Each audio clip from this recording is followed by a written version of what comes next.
Very good morning to all of you. I warmly welcome local and international participants to the second day of 46th annual academic sessions of College of General Practitioners of Sri Lanka.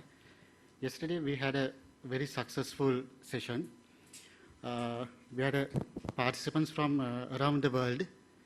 So I hope today's sessions also you will enjoy, and I cordially invite Dr. Dilini Ailapperuma Baranage and Dr. Buddhika Raigam Koral to the head table to begin the first segment of the second day session. Good morning, ladies and gentlemen. Today, the first segment is the free paper segment. All the free papers that were submitted for the annual academic sessions were reviewed by the scientific committee of the academic sessions, and 7 free papers were selected for presentation today. Each presenter will be given 10 minutes for their presentation, and you will see a countdown screen, and at the 8th minute, it will turn red. And we kindly request all the presenters to stick to time, and that is 10 minutes, and you will be given 2 minutes for questions from the judges. Yeah, today our first presenter, Dr. Vimarshini Hewagigama. Good morning. I am Dr. Vimarshini Hewagigana, professional lecturer representing the Department of Family Medicine, Faculty of Medicine, University of Colombo. So one of the biggest challenges the world faced after the novel coronavirus pandemic was the mass transition to online learning. So over the next 10 minutes, we are going to walk a mile in our students' shoes and see online education through their eyes. So online learning is a method of distance learning that is carried out over the internet, either in real time, which is synchronously, or asynchronously. So since the COVID-19 pandemic hit a year ago, 90% of state and non-state universities and higher education institutes of our country have switched over to online learning, conducted primarily through Zoom software. So the Lanka Education and Research Network provides Zoom access to all university staff and students of our country free of charge, which otherwise would have cost individual users around $15 per month. So the reason we wanted to embark on this study was that the near complete transition to online learning that happened quite abruptly prompted the question of how sustainable and how effective it is from a student's point of view. So we wanted to assess the perspective of medical undergraduates regarding this efficacy and sustainability of using an online platform in medical education. We conducted a cross-sectional study using a feedback questionnaire administered to 164 third-year medical students who had completed their family medicine Zoom lectures over a stipulated period of time. These were traditional PowerPoint presentations designed to be conducted in a regular classroom and were not specially modified for an e-learning platform. And the results were quantitatively analyzed using Microsoft Excel. We had a response rate of 93.2% with a mean age of 24.4 and a female to male ratio of 1.3:1. 90% of our respondents have never used Zoom before the onset of the pandemic. We asked our students how often they use the features on Zoom that are built in to improve the quality of online education. Features such as breakout rooms that enable small study groups and small group discussions, and chat were regularly used by students. Features such as raise your hand that enable students to get their tutor's attention to clarify points and to answer questions was also a commonly used feature. It was interesting to see that the records lesson feature that enables students to revisit and revise lectures in its original quality was never used by almost half the students. And almost quarter of the students never offered nonverbal feedback to their tutor. Only about 13% students doing this all the time. We then wanted to know the difficulties students encountered during their online lessons. Technical and network connectivity issues were quite common. Almost 80% of students experiencing this sometimes and 12% experiencing this all the time. Difficulty of focusing during online lessons was a common problem. 86% of the respondents experiencing this at least sometimes during their online lessons. Background disturbances such as unmuted mics and mistakenly switched on video were universally experienced difficulties. We then asked our respondents to compare their online learning experience versus their regular in-person classes. Almost half the students said that they had an easier time maintaining focus during their Zoom classes as opposed to their regular classrooms. Most students found it easier to get the tutor's attention during their online lessons than in a regular classroom, and more people experienced less psychological fatigue during online lessons as well. And more than half the respondents said that they had a better overall learning experience during their online classes than in a regular classroom. You may recall that almost 86% of the respondents said that they had a difficult time focusing during their online classes. But what was interesting was that out of this 86%, almost more than 3/4 of them had reported they had an easier time or the same ability to focus during their online lesson as opposed to an in-person class. So it can be inferred that the root cause of this problem lies not with the learning modality, but with the teaching and learning methods that are used by the teachers and students.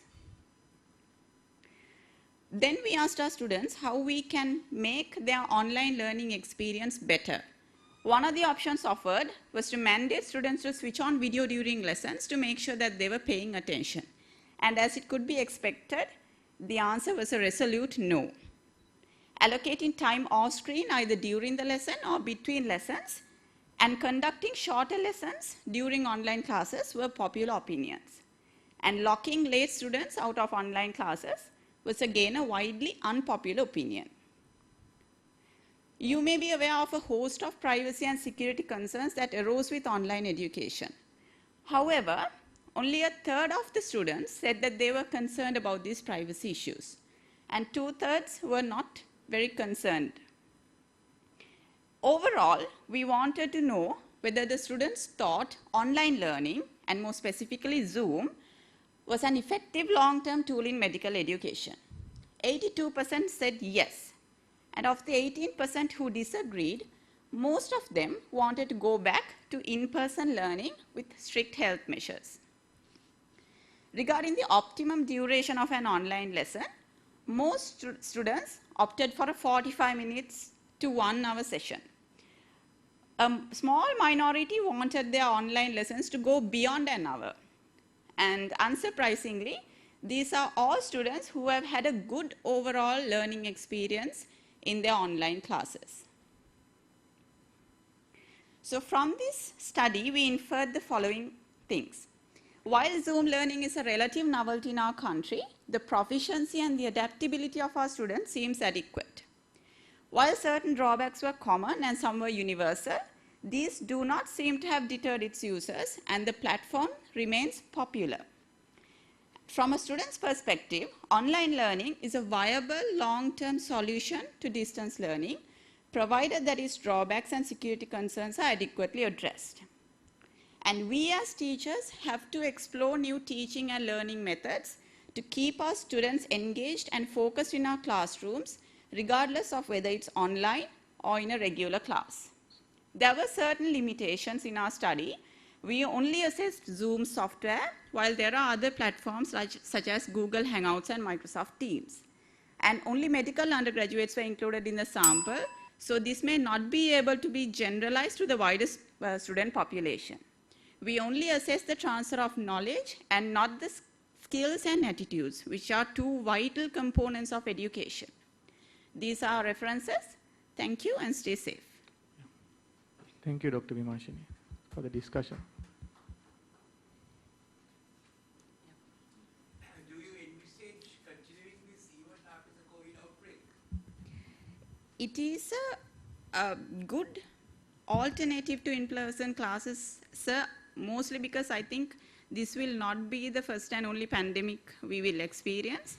And so to test run this now is a good solution, but there are a lot of modifications that need to be made, especially because skills and attitude transference through an online platform is much harder than the transference of knowledge. So this is a viable platform, but a lot of modifications need to be made. And if it is done, this is a very good alternative to in-person classes, I believe. Yeah, but do you find students sort of leaving the classroom during these online teaching programs? I mean, you know, people who are lazy or who are not interested, how do you handle that? If we can make, I believe lazy students are lazy whether they are in in-person classes or people who are cutting classes, we cut classes anyway.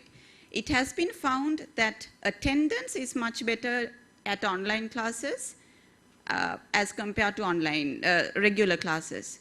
So if we can make our lessons more interactive and more better modified for e-learning rather than our normal traditional PowerPoint presentations with more audio-visual interactions with quizzes, I think we can keep our students engaged, and it can even be a better, prove to be a better outcome than a regular classroom. Yes, sir. Now, you also accepted there are some technical issues when Yes. you are using this. So how did you, now, I mean, sometimes some participants to the study may problem, I mean, there are some connection problems or any technical problems. So how did you equalize this in ethically, I mean, to all? It's in your questionnaire, yeah. Right. The questionnaire was distributed via email, and it is possible that some were not able to participate in the study as well. But we got a response rate of 93.2%, which is most of the student population. But it is possible that the rest of them were not adequately represented in the sample.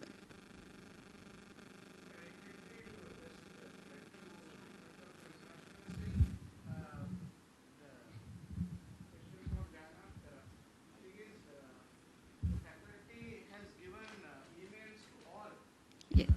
And they are using the Learn network.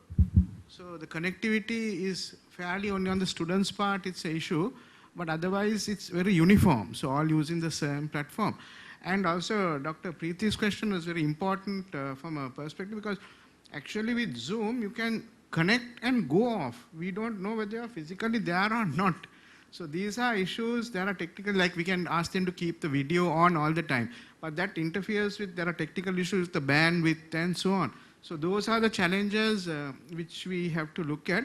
And also, like the presenter said, the teachers also should be adaptable to change their teaching methods. So these are the things we'll be assessing and if we need to go for. Okay, sir. Thank you, sir. Then we'll move into the next presenter. Thank you. So our next presenter is Dr. A.N. Almeida.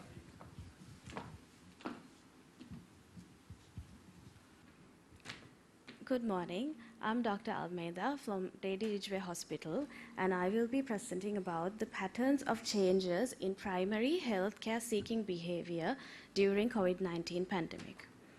So as we all know, COVID-19 is an ongoing global pandemic caused by the severe acute respiratory syndrome, coronavirus 2, which has affected about 219 countries around the world. This is the distribution shown around the world of the COVID-19 spread according to the weekly reports of the WHO. Sri Lanka has faced 2 waves of COVID-19 so far, and the second wave, which has accounted for 90% or more of the COVID cases and deaths in the country. This graph shows the data which has been found by the epidemiology unit showing the cases in the second wave of the pandemic. When talking about the mortality rates, males are more affected as well as the age group between 61 and 75 years. As you can see, COVID has affected almost each district of the country, with Western Province being mainly affected. This shows the escalation of COVID-19 cases throughout the country during the second wave. And now I would like to look into the effect of this pandemic on the primary healthcare in Sri Lanka. We have found 6 main aspects why primary healthcare seeking behavior has changed during the pandemic. Poor accessibility due to the lockdown, deterioration of economic and socioeconomic factors, personal beliefs of the public regarding the pandemic, and unavailability of the healthcare services, newer approaches of healthcare, improving of healthcare conditions during the COVID-19 pandemic are these factors.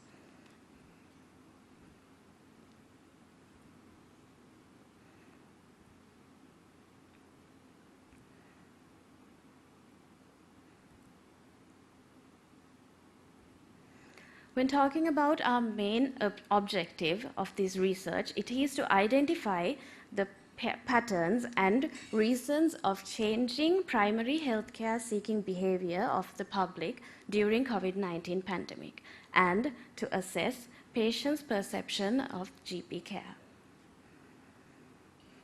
Our research is a descriptive cross-sectional study done at Ward 11, Lady Ridgeway Hospital, where a sample of 165 families of casualty patients were assessed with an interviewer-based questionnaire within a period of 2 months. We had a total sample size of 607 with a mean age of 2.8 years, with almost equal male to female ratio and an average income of 48,863 rupees per month.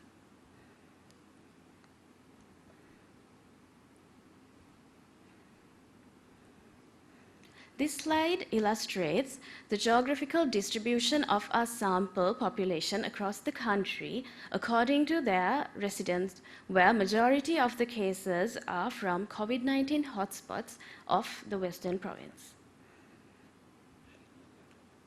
And according to the area of residence, 68.5% of our sample population were from non-lockdown areas and 31.5% were from the lockdown areas. Prior to the pandemic, majority of our sample, that is 110 families, chose GP care over state health care as their first contact care.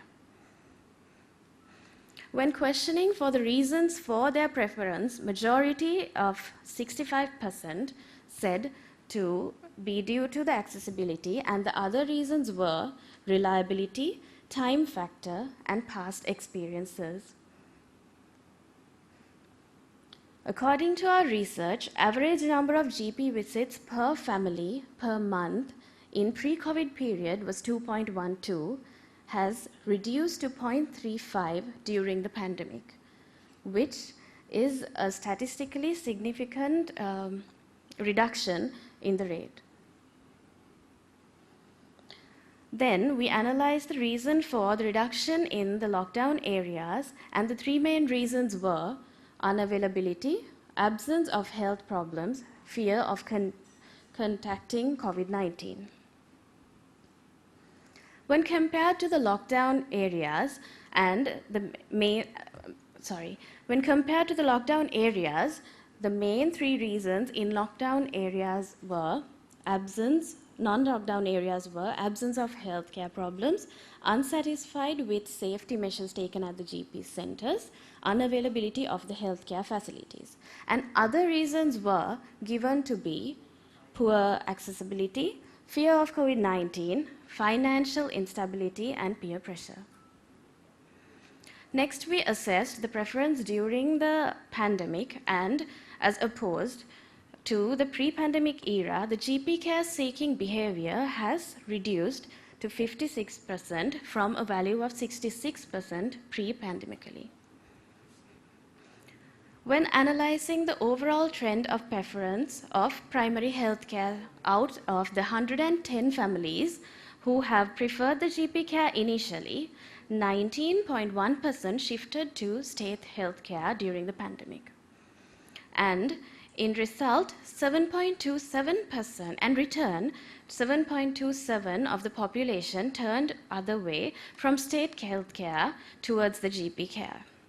When taking the overall shift, there was a 11.83% from GP to state health care during the pandemic.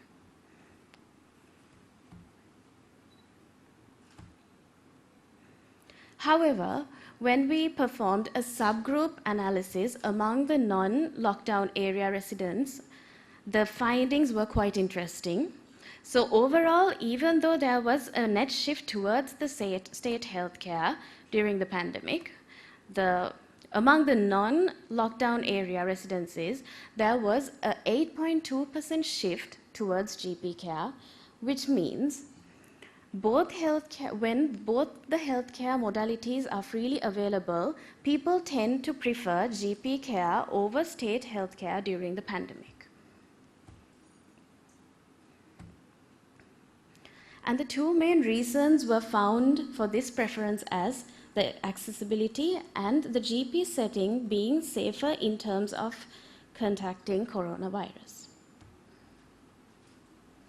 We also analyzed about the novel and alternative approaches to primary health care, which majority of our sample population agreed to have used home remedies, and 23% of the population have tend to use the over-the-counter drugs, and also mainly among the urban society, telemedicine and cybermedicine has been used and has been popular.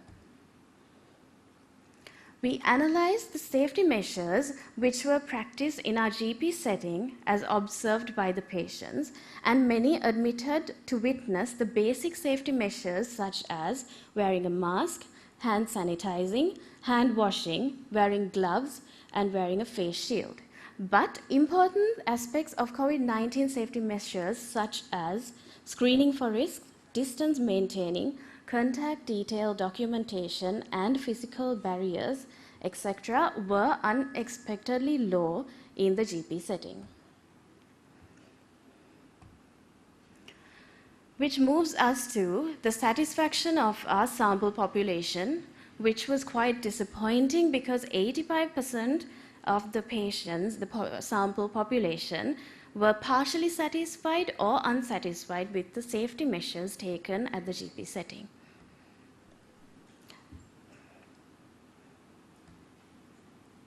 Moving on to the discussion. To mitigate the major pitfalls of the GP care during the pandemic, we suggest three main solutions. Firstly, we need to have guidelines and policy changes to be thoroughly implemented and adhered upon during the pandemic. As an example, the international guidelines issued by the UK NHS and the Sri Lankan guidelines issued by the Epidemiology Unit of Sri Lanka is shown here, which both gives elaborated guidance about conducting GP care during the pandemic. Secondly, we need to be vigilant about the newly emerging healthcare issues due to the COVID-19 pandemic, which are sedentary lifestyle leading to non-communicable diseases, domestic violence, negligence of other health issues, and mental health problems.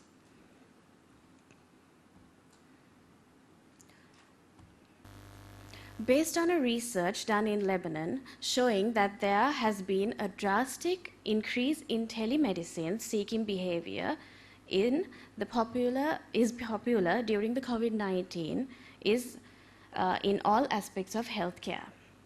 And Therefore, we as GP practitioners should adjust ourselves to grow technologically around this telemedicine and cybermedicine.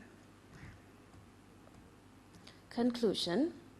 Maintaining a good GP, ensuring adequate patient care is challenging. COVID-19 has seen reducing of practice-seeking behavior in GP care. However, among people who seek primary care, GP setting is preferred over state health care. And when there is growing trend towards novel modalities and alternative remedies. Okay, thank you, Dr. Almeida. Thank you. We'll open for discussion.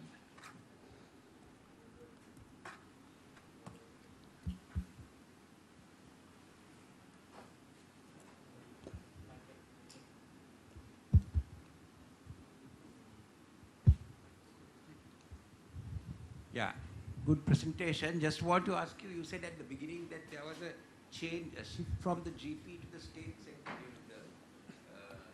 the outbreak at the beginning. And then there was a reversal back. Can you explain that? Yes, so when we took both the non-lockdown and lockdown areas as a whole, there was a shift towards the state medical care. But when we did a subgroup analysis just within the non-lockdown areas, there was a shift of that category towards the GP setting. Okay, thank you. And the point is now you recommend telemedicine for GPs. Is that why your final conclusion? Not exactly, but then that could also be an option because not everyone could come and get help from a doctor these days. So therefore, yeah. During this time, yes. Yes. But, I'm a very senior old GP for many years, and I think the personal contact and touch and everything is so important in the interaction with the patient, which can't be done entirely on telemedicine. But Yes, during this time, yes. That's my comment anyway. Okay.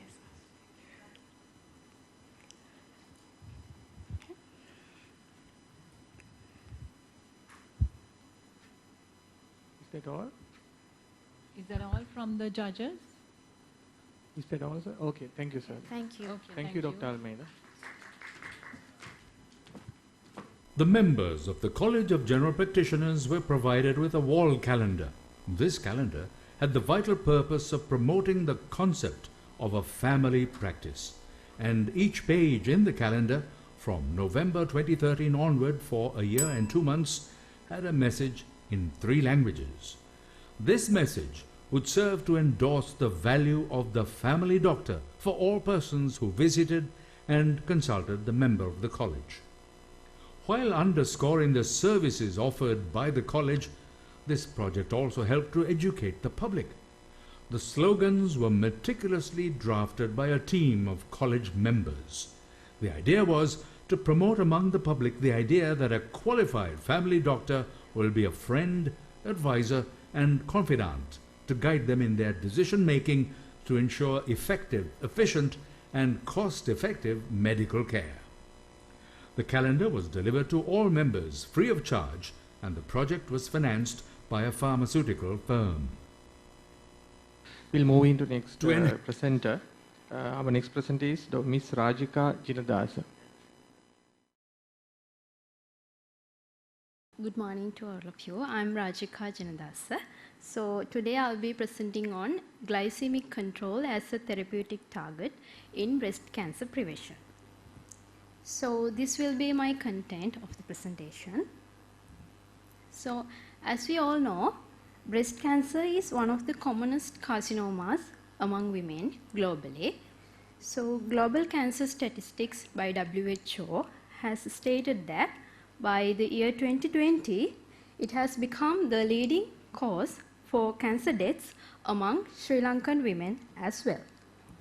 So this is a picture of the global statistics for the year 2020 by WHO.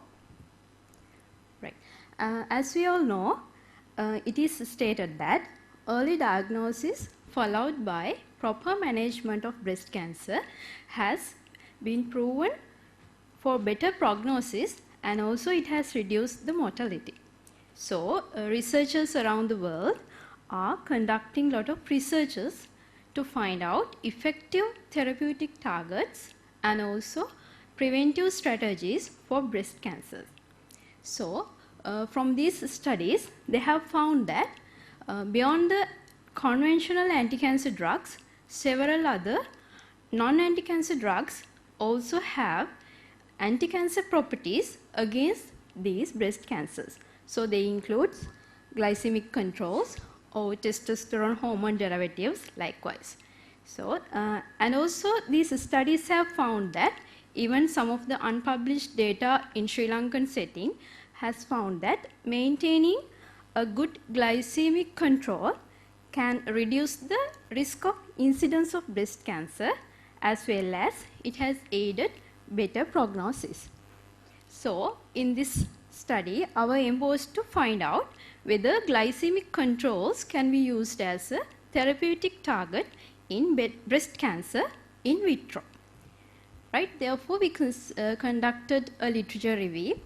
We followed the PRISMA guidelines and we searched the databases PubMed and SAGE, and we used the keywords metformin, breast cancer, and cell line studies. Here we used metformin because it is the commonly prescribed glycemic control therapeutic, right? So, and then we searched only for original research articles which have used cell line studies and which were published in the past 20 years. So, this is what we did. We searched the keywords in the databases. So, there were 418 articles retrieved. So, we screened the titles and the abstracts, and also we included our inclusion criteria. Then we removed the duplicates, and we were able to find 111 studies from the direct database search, and also 3 from the references. Therefore, altogether 114 research articles were included in the present review. So, these are the results. So, we were observed that several cell lines stated here have been used in these studies. So, as a whole, they have used metformin alone or as a combination with other anti-cancer drugs to find out the synergetic effect of this drug on breast cancer cell lines. So, they have also found that when the biguanide backbone of this metformin is altered by halogenation, it will increase the efficacy of cellular uptake of metformin into breast cancer cells. And also the range of metformin used is 0.1 to 40 millimoles per liter. Actually, this is the study for the cell lines, not for the oral dose or something like that. And we have observed that MCF7 cell lines were observed to have more sensitivity for this metformin, where the sensitivity increases with the increasing of the concentration. Actually, these MCF7 cells are ER positive breast cancer cells, right? Then we also found that there is a promising therapeutic action on multi-drug resistant breast cancer variants by this metformin in these in vitro cell line studies. And also we observed several cellular changes and also some microenvironmental changes caused by this metformin. Here are some cellular changes resulted from this metformin. It was observed that metformin was arresting the cell cycle, and also it has inhibited cell proliferation, colony formation, and it has increased the accumulation of reactive oxygen species, which are ultimately responsible for the cellular damage. And also it has increased cytotoxicity, and it has induced apoptosis of breast cancer cells, and it has reduced cell viability, and cellular growth also has been inhibited, and also it has induced p53 predisposition for cancer tumor suppression genes. So, as you can see in this picture, it is a summary of some of the cellular changes by metformin. So, when we come to the tumor microenvironment, basically metformin has altered the cellular the microenvironmental oxygen concentration. So it has remodulated the hypoxic environment. It has reduced the cellular uptake of oxygen and increased the oxygen concentration in the cellular microenvironment. Therefore, it has increased the effectiveness of other therapeutics like photodynamic therapeutics or sonodynamic or even the chemotherapy in multi-drug resistant cancer, breast cancer cells. And also, it was observed that metformin has suppressed the bidirectional signaling between these tumor cells and the microenvironment, and it has increased the radiopalatability, and also it has reduced the lower the risk of invasion and metastasis, and also it has inhibit the drug resistance via MIR 708 CD47 regulatory access. So this brings to my conclusion, that is, glycemic control in breast cancer cell lines exhibit promising anti-cancer properties, and also comprehensive investigations are needed to identify the optimum dose and also the actual mechanism of action of this metformin on breast cancer control. So that's the end of my presentation. Thank you. Thank you, Rajika, for sticking to the time. So open for discussion.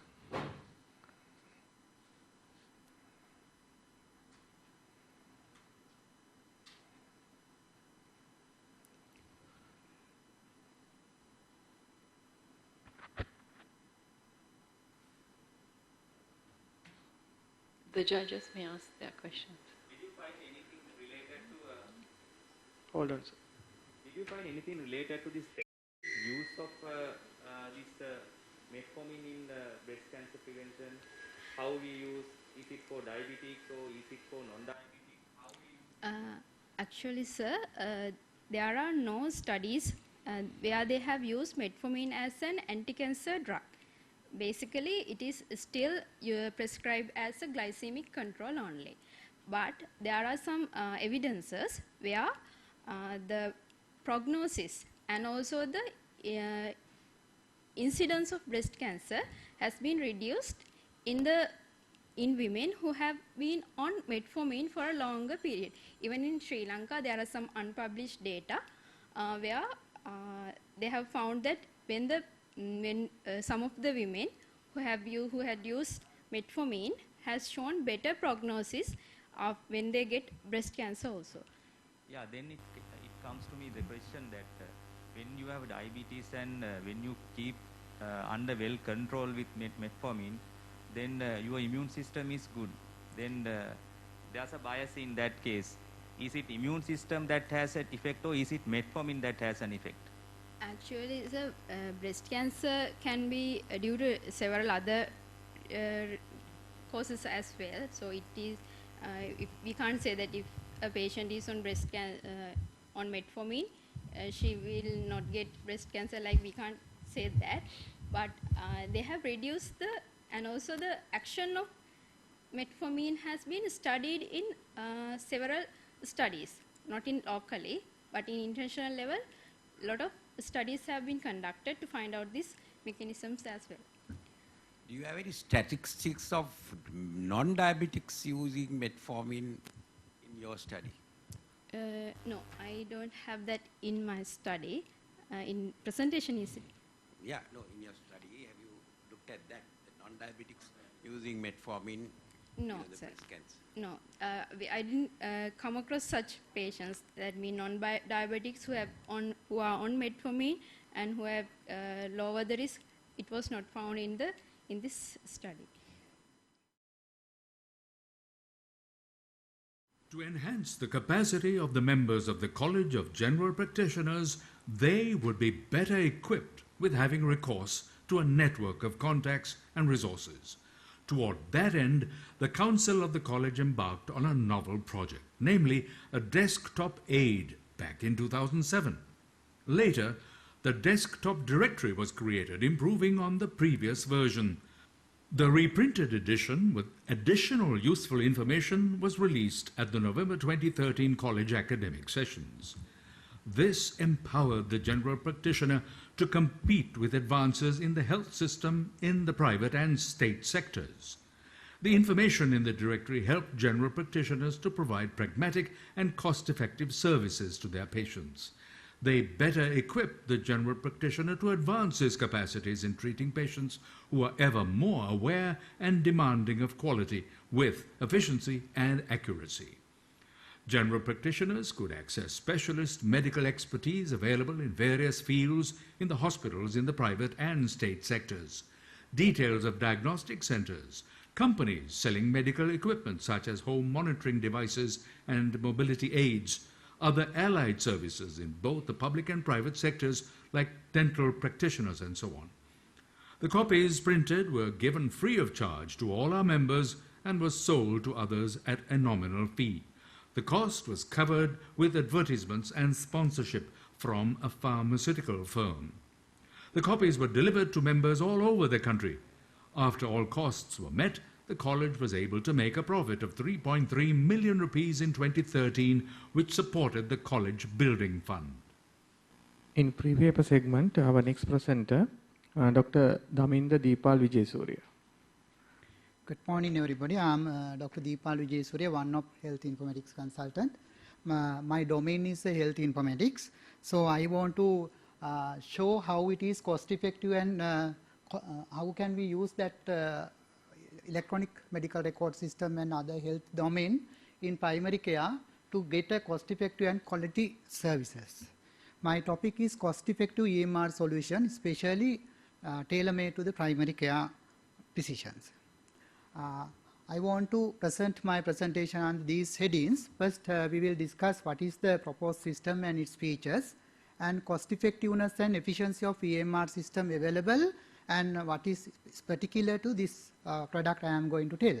And concept of EMR in global perspectives of e-health ecosystem. Then I want to discuss something about how it is developed and demonstration of EMR system. If time permits, I like to show few video clips.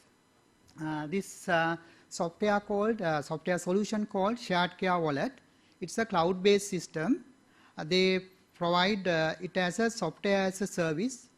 Common and mark is a SSAS. It is the available product in cloud-based systems. This system is available in cloud so that you can use it as a platform independent, and also you can access anywhere at any time at any places. Minimum requirement of primary care doctor should have internet access and also hardware which can link with the server by internet connection. And of course there should be a Shared Care Wallet account. It should be created by the individual doctor. When we consider the cost effectiveness and efficiency, cost effectiveness is measured by a money, it's about money and monetary value. This product is about 1,005 rupees per month is a rental way. Any doctor can create their account per month, 1,005 rupees for the whole system. And if we see the effectiveness, I like to discuss those 7 parameters. Creation of new patient registrations take about 30 seconds. If patient is available within the Shared Care Wallet and you want to add to your private account, it again take 30 seconds. Create appointment is a 10 seconds. It can be done online or by a primary care unit. And nursing activities, it take about 30 seconds. And also prescribe writing is the main component of the doctor. It take about 30 seconds. It's going down and down due to AI activities in backend. And also medical certificate creations take about 15 seconds. And referral letters take about 45 seconds. We will see those activities in my demonstration. This concept is basically covered these 3 entities: stakeholders, institutions, professionals and patients. These 3 stakeholders are the ones who maintain doctor-patient relationship. If we create some platform to maintain good relationship between institutions, professionals and patients, we can get an additional power. That is the thing that demonstrate at the center of the triangle by eye. This shared care wallet based on this concept. I like to add few details about how it is developed. It's initially a MSc Biomedical Informatics research project. It was won Iswa Abhimani Award 2012 and 2013 Manthan Award from more than 56 countries in the territory. And later it was converted to the cloud-based system. Now what I am presenting is a cloud-based solution. It started from 2019. We have gathered information from physicians, patients, institutions by focus group discussions and also document reviews. Team developed prototype 2011 and practice at a limited locations. Those new knowledge and new requirement gathered and used in 2019 version. Currently this is practiced by more than 15 doctors at 5 locations and more than 12 months. And observation is done automatically based on the back-end software. I like to demonstrate a few features of EMR solution what I want to show you. First, this system automatically create a website for the primary care doctor. If it is a Sahana Medical Center, it will give a automatically created website with their name. And also it create a doctor profile web page. I will demonstrate it with time. It's unique to that doctor. That doctor get an ability to do a ethical marketing with ethical background, but it will informative into the patient and also benefit to the doctor side. And it's also create a personal health record system for each patient. When patient come to the primary care unit and get a treatment from you, you can share those information to the personal patient's private personal health record system. Ability to keep patient education materials also in one aspect which cover this system, and this create online booking, e-prescription, medical certificates, referral letters, and even voice video consulting in telemedicine part is included into this. And it's create ethical marketing platform and also ethical solution to the available issues at the moment in primary care. This is one of example. Family care is one primary institution. This website is automatically created by the system when you fill the document, online document, right? If somebody create a system like that, they have 3 login, one for the VP owner as a primary doctor. If you are the owner of that institution, you can go as a VP owner, or staff like a doctor, nurse and other one. Even patient can log into the system. This is the login screen for the doctors. You have to enter password and username. If you are a doctor, you can create this sort of website for your name. For me, it's a Deepal Vijayasuriya, SLDR.live. Any doctor create a personal website with their name, domain name. It's a free of charge for anybody. You can see there is about qualification, experience, and awards and prescriptions. There are a lot of things you can put into that without any coding knowledge. Just you have to fill the e-form. It automatically create the website. And you see there is a link below that site with the SLMC number where you can just click the SLMC logo. You can cross-check whether you are properly credentialed person or not. All the things are linked with other websites. This is when you log as a doctor, this is the way you get the platform where you can see patient and appointment part. I will go to that specifically. This is the patient registration part. You can search patient if they are available within the by NIC number, name, ID number. If a new patient want to register, only the name, age and date of birth is the essential part. If you have a patient is already registered in the shared care wallet and you want to add to your practice, by looking at the NIC, patient ID or mobile number, you can link those patients to your one. And this is the way patient can create appointment. You can select the consultant, reason and time, and date and time. It is automatically create the appointment. This is the appointment platform where you can search by type, reason, consultant, patient name, date of birth or status, whether it is active, new or completed. From here, even if patient create a appointment, patient can, this available in Sinhala and Tamil language also, they can assess this symptom tracker, they can put what are the symptoms available and time duration. If there is anything to write, it can also put. In nurses, in nursing station, they can add those information into the system before go to the doctor. It is a usual pattern available at the moment, but it's electronically available. That is the only difference. This is the platform where doctor consult the patient. You can see patient information available at upper end.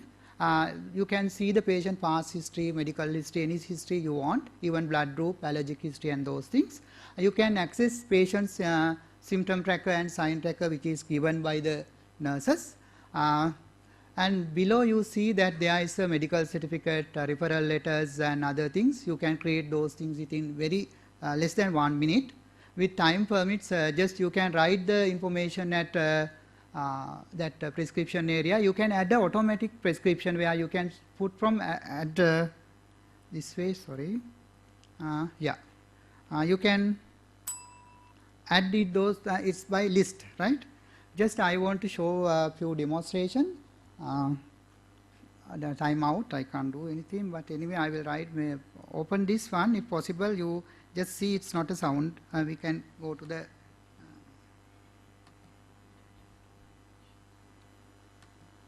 it's not working. Right. Yeah, judges can ask some questions.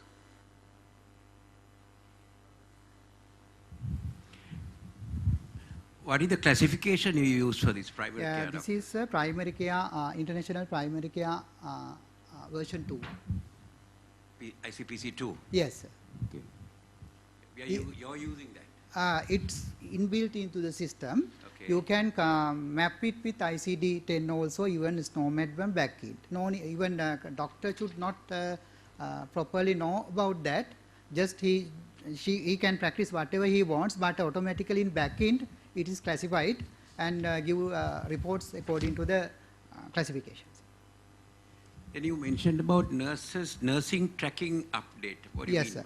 That is because any properly arranged primary care unit, there are nurses who add pressure, pulse rate and other things, even temperature. Those things are measured by the nurses in some location, where nurse can specifically log in by a separate login and enter those information into the system. If time permits, I can show there is a electronic gadget where it's automatically added into the system. Even nurse no need to stay here. Unfortunately, it's not working here, but if time permits, I can give it. Yeah. Then how do you cover up the ethical things now? Definitely, yeah. Privacy and secrecy. Now you said confidentiality. The nurse also can enter. Yeah. So she also can see the things. How no, do you? That is the difference between this system. What I want to show you is here they get a separate login. Those things are HTTPS account where you can't read those things. Those are stored in what is the available at the moment is the bank is the most secure one at the moment we can think. That system is practiced here. Those are according to the HIPAA classifiers in USA. Even this can practice at the international level. It's accepted the international standards which should be in the electronic medical record system. Here nurses can't see doctor's one unless otherwise doctor is permitted. Even patient can't see unless other doctor is shared. There is no time to demonstrate, but if I can give the login, you can see it's only the doctor where can see doctor's activities. Nurses can see nurses' activities. Okay, thank you, sir. Thank you, Dr. Daminda. Okay. So our next three presenters will join online as they are unable to be present physically here today. So next presenter is then Dr. H.P. Madar Singh, that is connected via Zoom. Good morning to you all. I am Dr. Pamoda Madarasinghe. And first of all, I would like to thank the College of General Practitioners for selecting me as an oral presenter in this 2021 scientific sessions. So we'll move on to my presentation.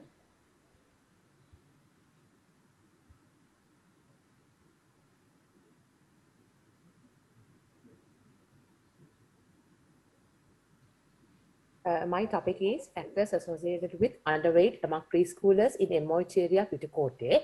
And I'm the principal investigator. I'm Dr. H. Gunawasinghe, and my co-researchers are Dr. BHW K. Silva, Dr. HSC Silva, Dr. U. Ranasinghe, Dr. HHH Kaushani.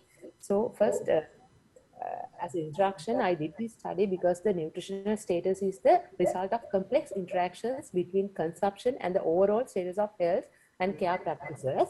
These underweight nutritional problems in the early part of life, if not appropriately corrected before the child reaches school-going age, it will lead to both growth and developmental problems. So there are several studies highlighted that there are marked variations in the prevalence of protein and energy malnutrition within the districts and even within the MOH area. So that's why I have selected the MOH area Pittukotte for this study. And when we see the global Sri Lankan data, according to the DHS 2016, it says that children are under 5 years of age, there are 17.1 who are stunted, which means they are short for their age, and 15% wasted, which means they are thin for their height, and 21% underweight, which says that they are thin for their age. So my objective was to identify the prevalence, distribution, and selected factors associated with underweight among preschoolers in MOH area Pittukotte. And then I wanted to estimate the prevalence of having a preschool underweight child within the household, and then to determine the distribution of underweight in preschoolers according to their age, sex, and socioeconomic status, and to identify the selected factors associated with underweight among preschoolers. So there I used a community-based descriptive cross-sectional study as my study design, and setting was the MOH area Pittukotte, and I did this from September 2019 to December 2020, and then I selected all the households situated within the MOH area Pittukotte, and then there the 3 to 5 year old age children included in the birth and immunization register, BI register in the according to the PHM area wise, I selected the population. And then, so I took the calculated sample size I got was 288. From there, I got 250 samples for my study. So then sampling method was samples were taken by representing the whole MOH area, and the separate GN division was considered as a primary sampling unit.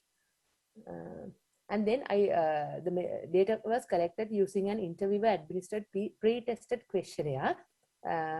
And then we got the information from the selected households. And then I got that administrative clearance from the RDHS Colombo and the MOH office Pittukotte, and then ethical clearance was obtained from the NIHS ERC committee.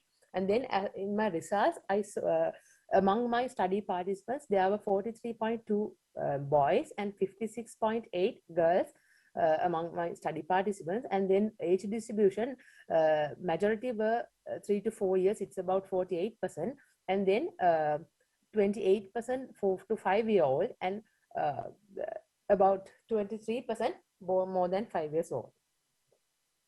So when we see according to the number of children in the family, the majority were the only child in the family, it was 52.8%, and 2 children were there in the family of about 28.8%, and 3 children 18%, and only there were more than about 4 children in 0.4% of families.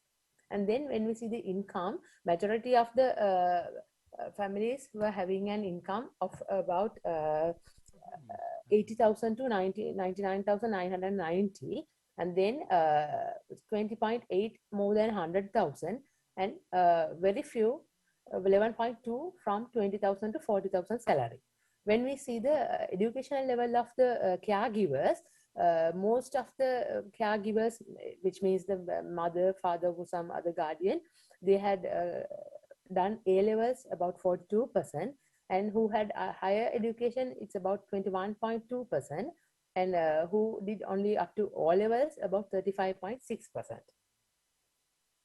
And then when we discuss the food practices, usually the majority, 84%, was given 3 main meals per day, and 15.2 were given 2 main meals per day, and 0.8% of persons were given 4 main meals per day. And then when we see the additional meals, 83.2% were given 2 additional meals per day, and 14.8 were given 3 additional meals per day, and only 2% has given 1 additional meal per day. And then the number of times they do breast milk consumption among these preschoolers, 1 to 3 times of breast milk in spite of the other meals were given about 70% of the participants, and more than 3 times about 15% of the participants, and they have stopped breast milk giving of about 15% of the participants. And then when we see the prevalence of underweight, which was my main objective, I showed that 76.8% of the study participants were within their normal weight for age, in their weight for age category, and 16.8 were having moderate underweight, and about 5.6 were overweight, which means they are high for their weight for age category, and only 0.8% were noticed just below the 3 SD level, causing severe underweight. And then when we see the distribution of the weight for age, it shows that among the male participants, there were normal 42.7, and females 57.3 was normal according to the weight for age, and then 47.6 males were having moderate malnutrition. It's about the males, and then females 52.4 females were having moderate underweight, and then it's about 100% were normal, not having the severe underweight females, and then overweight it was about 42.8 males, and females 57.2 females. And also when we see the according to the distribution according to the age group, 50.5 were normal and males, and then 42.9 was about 3 to 4 years, and 50% was having severe underweight of the 3 to 4 age group. And then 4 to 5 year age group, 26.6 were normal, and then 38.1 was moderate underweight, and 50% was more severe underweight. And when we see according to the number of children in a household, it shows that 64.6 was the only child who was having a normal weight for age according to their age, and then 28.6 was overweight. And then when there are 2 children in a family, it shows that it's about 14.1%.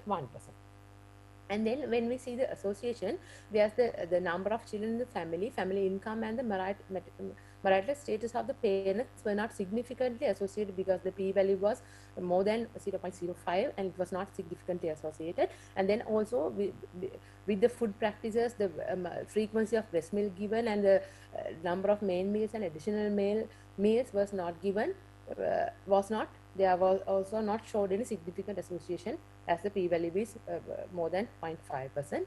And then actually I want to discuss that this research was carried out in a direction to know whether the socioeconomic factors and the food habits within household is related with their weight for age of the baby. And then in summary, I want to say that among the study participants, 76.8% of were having a normal weight for age, and then 17.6 were underweight, and 5.6 were above the normal weight, and there was no significant association with the socioeconomic characteristics and the food pattern of the children with this age group whom I selected in my study. So that's all I need. That brings to the end of my presentation. Thank you very much. Yeah, thank you, Dr. Madhara Singh, for stick to the time. Discussion for the. Can you switch on Yeah, the mic? can you hear me? Yeah, I think. Thank you, Dr. Madhara Singh. Very interesting. Now, so you find no association for the underweights. What do you think is the reason? I mean, you say it's a very low percentage of, with such good primary healthcare system in our country, even this 5.6% is of underweights. What is your explanation for that? If there are no association factors which you mentioned. No, actually, I thought that because in my study sample, it is bit less sample. I got only 250 study participants. I think that may be the reason for this no association thing, because there are significant about 17.6 of underweight among the study. So how many independent variables you had in your study? Variables, I just assess the social demographic data, and then I just specifically asked about these food patterns of the participants, the number of males, additional meals, and frequency of breast milk given, and the composition of the food they are prescribing. And I got a 24-hour dietary recall of the particular day I meet the participants. And that's how I assess. Okay. Then what is the ultimate message that you are going to give with your study now to this Pitakotte MOH area? So what is your decision now? What they implemented has successful, or there's no need to do anything else, or new thing that you are like to suggest it to the Pitakotte MOH? Actually, I was just wanted to, because there are 17.6 of underweight among the participants, I want to highlight the need of exclusive breastfeeding for 6 months, and then the on-time initiation of complementary feeding, and then move on with the continue of breast milk up to 2 years of age would be the best practice, which can be used and which can be the reason for the prevention of this underweight among the in their later part of their life in the preschool age.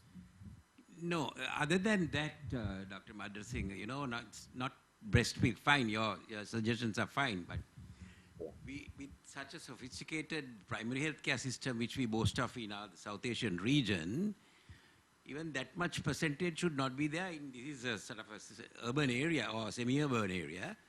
What is your solution for this? Is there any indifference on the part of the parents in feeding the child, or what is it? What's the underlying cause? Because you say economically they were all right, and or educational level was all right. So what went wrong for that small percentage even?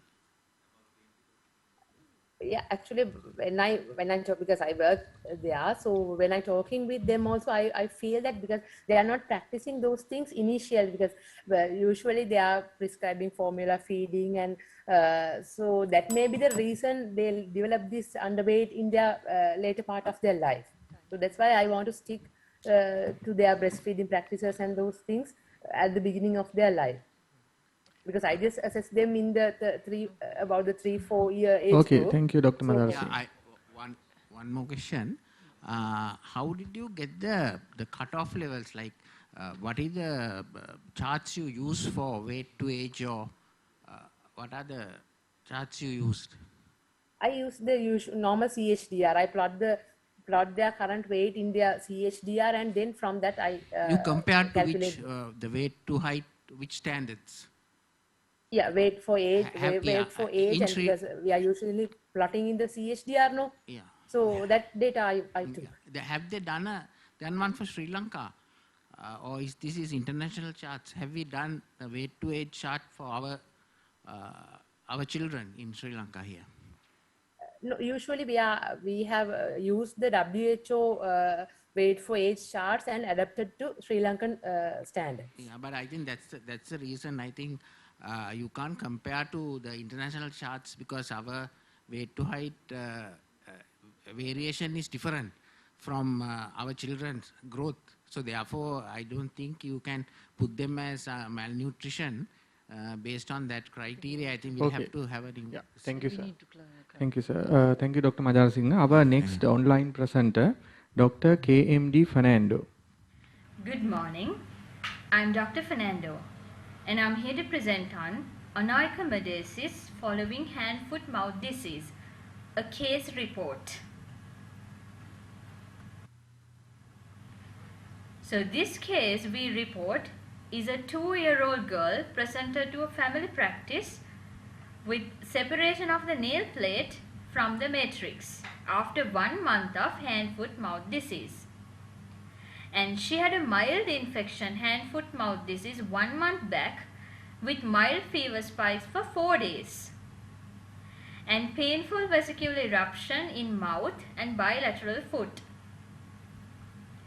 The whole infection lasted for not more than 5 days. So at the time of acute infection, she had been treated with, symptomatically treated with antihistamines and zinc vitamin for a few days. So after 1 month of disease, she developed onychomycosis. So this is a picture of onychomycosis. You can see the 2 big toes, their separation of nail from the nail matrix. Okay, so onychomycosis is a late complication of hand-foot-mouth disease with a latency period of 1 to 2 months. The mechanism of onychomycosis and hand-foot-mouth disease is still unclear. Onychomycosis is characterized by separation of the nail plate from the matrix due to a temporary arrest in nail matrix activity. So hand-foot-mouth disease, the disease occurs worldwide, both sporadically and in epidemics, mainly in children under 10 years of age. However, adult cases are not unusual, especially among young adults. So when you come to the causative agent, there are several different viruses cause hand-foot-mouth disease. So the most common cause is Coxsackie virus A16. And there are other groups of Coxsackie viruses, group A and group B. So when it comes to group A, there are types 4, 5 and 9 and 10. So when it comes to group B, 2 and 5. So there are enteroviruses 71, which causes hand-foot-mouth disease. The Coxsackie virus are members of enterovirus group, which includes the poliovirus. The only known reservoir is man. So, when you see the clinical features of hand-foot-mouth disease, this is characterized by fever, diffuse oral lesion, vesicular skin rash. So when it comes to fever, disease begins with a mild fever, poor appetite and malaise. Diffuse oral lesion, 1 to 2 days after the onset of fever, has small red spots occur in mouth. So they gradually blister and then become ulcer. So vesicular skin rash. So these you can especially see in palms and soles, as you can see in this picture. So this picture you see palms and soles. So this is a non-pruritic, painful vesicular skin rash, develops over day 2 of illness. So when it comes to mode of transmission, hand-foot-mouth disease is moderately contagious. The disease can occur through direct contact, aerosol droplets, nasal discharge, saliva, feces and fluid from vesicles. So it can also spread through indirect contact with articles contaminated by secretions. So there is no reliable evidence of spread by pets, insects, water or food. So when it comes to the treatment, some literature says onychomycosis occur due to involvement of the virus, its own activity, to the nail matrix. And some say it's due to zinc deficiency. But still, this child was given a proper dose of zinc treatment during the acute infection, so it is still debatable. Anyway, need further studies to evaluate it for further treatment, for further management. Thank you. So this is a narration. Now Dr. Fernando is awaiting for question and answers, sir. Yes. So anything?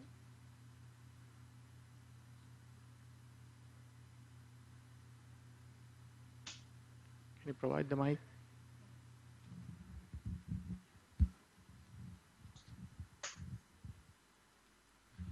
Was this the only case, or did it come during a epidemic, or was this a sporadic single case?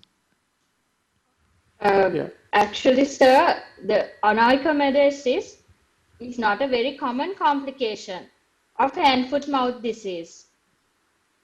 No, I was asking about the hand-foot-mouth disease. Did it occur? Was this a sporadic HFD, or was it coming during an epidemic that you saw this? So during the epidemic, I saw this, not as a sporadic case. Okay, thank you. So what's your explanation about this onychomycosis in this, what's the pathogenesis beyond this? Yes, sir. Sir, now in this case, since this is actually a patient referred by me, so I have treated with adequate dose of zinc for the adequate, according to age and weight. So still with zinc proper treatment, this person developed onychomycosis. So maybe I think this is due to viral cause. Because the viral action, the matrix, the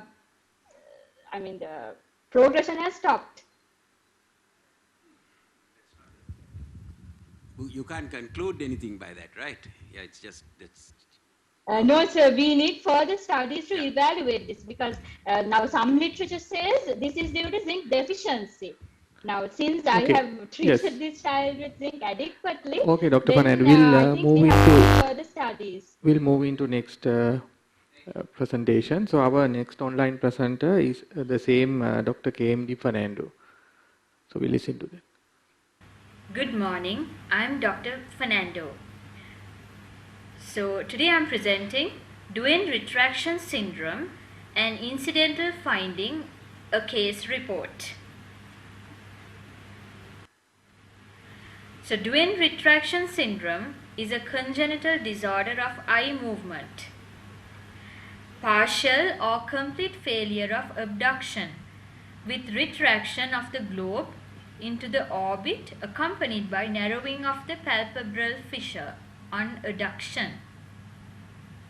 So Duane retraction syndrome is a frequent cause of strabismus in children and may result in amblyopia, impaired vision, in later life if didn't intervene.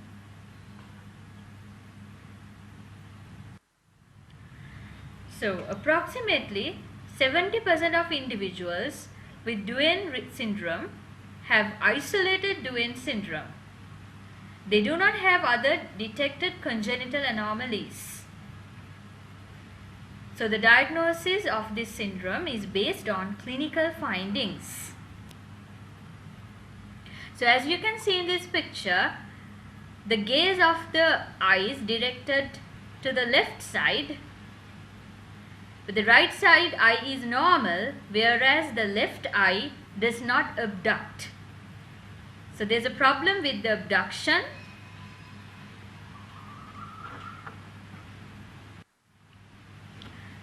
So Duane retraction syndrome, the case we report is a 6-year-old male child. It was an incidental finding. Initially, he had visited his family physician, and the family physician has referred to pediatric care for further analysis of this child. So the 6-year-old child, as you can see, his abduction of the left eye was impaired with retraction of the globe with narrowing of palpebral fissure in adduction. Now this child also looking at the left side, but you can see the left eye does not abduct, but whereas the right eye acts normal. The right eye examination was unremarkable. He had a compensatory head position, a tilt, to maintain the unequal gaze. So, there's a test called Hirschberg corneal reflex and was shifted to the medial side of the left eye. So no movements of eyes noted during cover and uncover test with normal fundus, where we usually do this test to check for strabismus. And there were no complaints of diplopia or amblyopia. So other than eye abnormality, the rest of the neurological examination was unremarkable. So then the pediatric team has referred to the ophthalmologic team. So the ophthalmologist has also seen the patient and then confirmed the diagnosis, and the child was fully evaluated. So the ophthalmologic visits every 3 to 6 months during the first years of life were performed. So after age 7 to 12 years, depending on binocular vision status, they will do the follow-up accordingly. Thank you. Yeah, she's online for the questions and answers. Thank you for your rare case. And now you use this child's photo in this. Did you get the consent from parents? Yes. Or? Yes, sir. Yes, I got the written consent from the patients as well as the parents. And also I would like to thank the College of General Practitioners and especially Dr. Buddhika, the coordinator of MCGP Batch 7, for all his motivation throughout.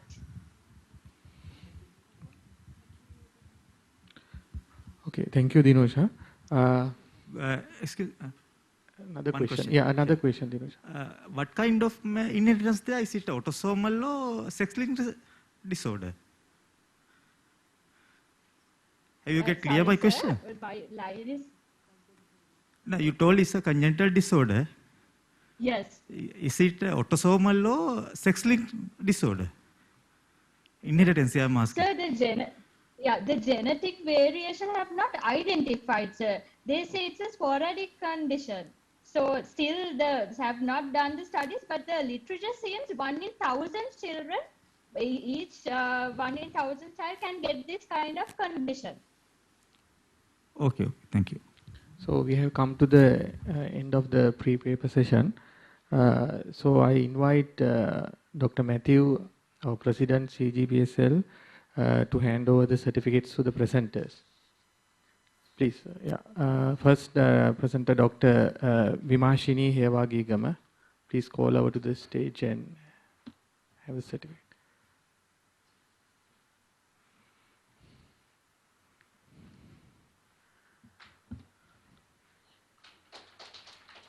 And Dr. A. Nalmeda.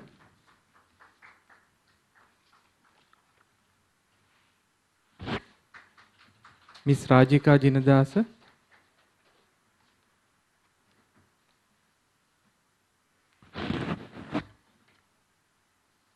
And Dr. Daminda Deepal Vijaysurya.